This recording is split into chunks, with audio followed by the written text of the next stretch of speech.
Mario Draghi, avrebbe da dire, finalmente ce l'abbiamo in casa, nel senso che persona di un'autorevolezza schietta, preparata, rigorosa, analitica, misurata, attenta, affidabile, sarà certamente una risorsa preziosa per il Paese.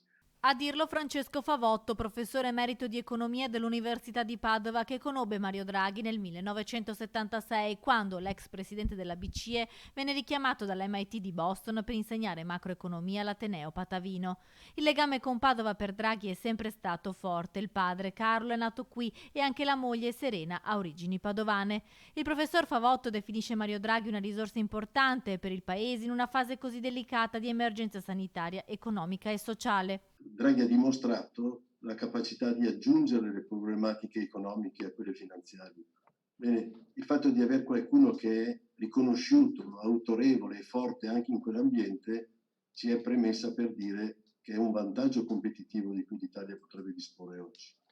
La speranza ora è che ci sia il sostegno delle forze di governo, continua Favotto. Draghi preparato, autorevole e soprattutto coraggioso nell'accettare l'incarico che gli ha conferito Mattarella, così lo descrivono gli amici padovani, in primis l'imprenditore Mario Carraro che conosce da moltissimi anni Mario Draghi. Penso che sia una scelta molto coraggiosa da parte di Mario Draghi e credo che sarebbe una scelta molto difficile quello di non aiutarlo a costruire. Ha avuto la capacità di governare una situazione dell'economia in Europa in un momento straordinariamente difficile.